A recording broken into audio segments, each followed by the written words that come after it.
Assalamualaikum warahmatullahi wabarakatuh. Kembali lagi di channel Zulfa Uswatun Khairiyah PAID. Saya di sini akan menjelaskan apa itu RPP. RPP adalah rencana pelaksanaan pembelajaran. Saya akan menjelaskan RPP yang sudah saya buat. RPP yang sudah saya buat yaitu Makul Al-Quran Hadis kelas 9 semester 1. Saya mengambil di Madrasah Sanawiyah 2 Kebumen. RPP yang saya buat meliputi kompetisi inti. Kompetisi inti yang pertama yaitu menghayati dan mengamalkan ajaran agama yang dianutnya. Yang kedua, menghayati dan mengamalkan perilaku jujur, disiplin, tanggung jawab, peduli, gotong royong, kerjasama, toleran, damai, santun, responsif, dan proaktif, dan menunjukkan sikap sebagai bagian dari solusi atas berbagai permasalahan dalam berinteraksi secara efektif dengan lingkungan sosial dan alam serta dapat menempatkan diri sebagai cerminan bangsa dalam pergaulan dunia. Kompetisi inti yang ketiga yaitu memahami, menerapkan, menganalisis pengetahuan faktual, konseptual, prosedural berdasarkan rasa ingin tahunya tentang ilmu pengetahuan. Kompetisi yang keempat, mengolah, menalar, dan menyaji dalam ranah konkret dan ranah abstrak terkait dengan pengembangan dari yang dipelajarinya di sekolah secara mandiri. Yang kedua yaitu meliputi kompetisi dasar. Kompetisi dasar di sini bagaimana kita itu mengambil bab dari memahami bacaan mat. Di sini kompetisi dasar yang sudah saya buat, siswa dapat memahami ketentuan hukum mat, menerapkan hukum mat. Yang ketiga yaitu indikator pencapaian kompetensi.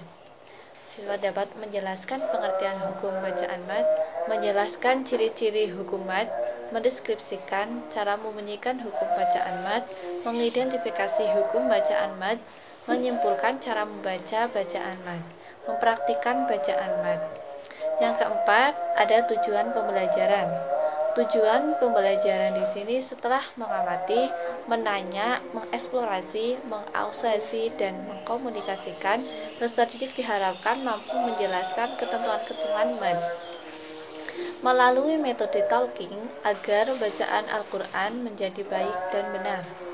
Nomor 3, dengan metode praktik bacaan tajwid maka akan memperindah dan membaguskan bacaan Al-Quran. Yang kelima, meliputi materi pembelajaran. Materi pembelajaran di sini saya udah meringkas, udah buat meliputi ada matsilah. Matsilah di sini itu hukum bacaan mat ini fokus kepada dua hal, yaitu hadomir atau kata ganti dan hamzah. Menurut bahasa, mat artinya itu panjang, silah hukuman, berarti panjang karena terhadap hukuman. Mat silah dibagi menjadi dua. Yang pertama, mat silah qosiroh. Mat silah qosiroh artinya itu pendek, yaitu mat silah yang tidak diikuti hamzah, dibaca panjang 2 harokat atau 1 alif. Contohnya fa'ammamahu hawiyah. Mat silahnya itu di huruf H yang panjangnya 2 alif. Yang kedua yaitu mat silah tawilah, artinya itu panjang, yaitu mat silah yang diikuti hamzah dibaca panjang 5 harokah atau 2,5 alif. Contohnya bihusnib na'malahu akhirah, yang dipanjang-panjang itu hurufnya hu ketemu dengan alif. Di sini ada mat badal. Mat badal ya artinya itu ganti. Dinamakan mat badal karena ada huruf mat, ya atau wawu menggantikan hamzah sukun. Mat badal terjadi karena adanya hamzah berharokat fathah, domah atau kasroh bertemu hamzah sukun. Hamzah tersebut diganti dengan harokat berdiri.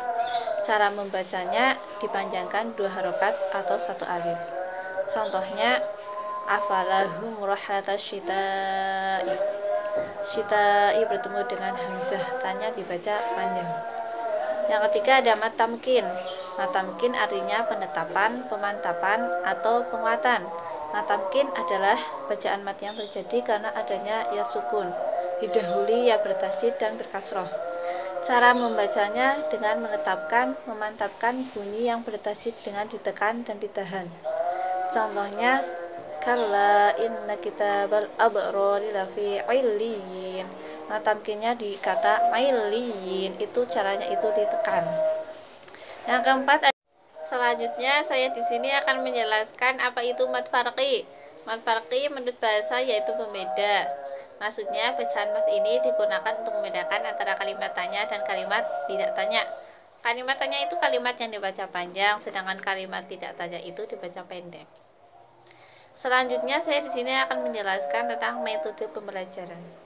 Saya menggunakan metode pembelajaran RPP saya terkait dengan ceramah, tanya jawab, dan diskusi.